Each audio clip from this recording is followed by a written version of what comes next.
The prison worker charged with helping the escapees break out is due back in court this morning. Velez-Mitchell did cooperate with police for days before pleading not guilty on Friday. HLN legal analyst Joey Jackson joins me now from New York. Joey, it's good to see you. Good morning, Lynn. You know, so many people are wondering here, why didn't she lawyer up sooner? She spent days talking to police, being cooperative, and that's great, but it seems very uncommon for people to not have a lawyer present. Why do you think she did that? It's so true, Lynn. You know, the reality is that you need counsel immediately because it makes it very difficult now for her defense.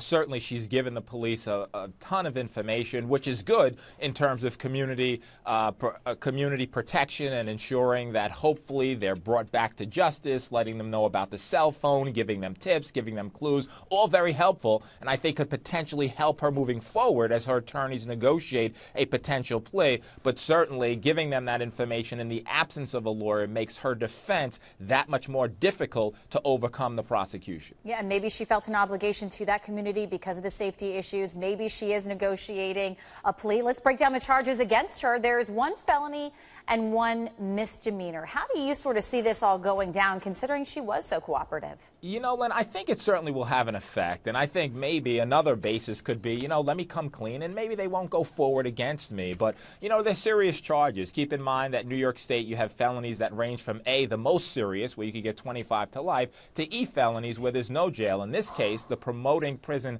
contraband in the first degree is a D felony, which makes you eligible for up to 7 years in jail. And keep in mind that whenever you introduce contraband into a facility, what is that? Anything that's illegal or improper. In this case, it's dangerous contraband. It's classified as dangerous, Lynn, because you could either hurt someone with the drill bits and other things she did, or it could lead to a prison escape. And so that's very serious. And then, of course, the criminal facilitation, whenever you provide the means and opportunity for someone to do something illegal, improper, and a felony, that's also a crime and a misdemeanor punishable by up to 1 year. But I think that her cooperation certainly will bode favorably in terms of negotiating a deal that could save her less time in jail. And make no mistake about it, Lynn, it's a lot different when you're a prison worker working in a jail than serving time within the walls of the jail. No kidding about that. Joey Jackson, thanks so much. Take care. Pleasure. You too, Lynn. Thank you.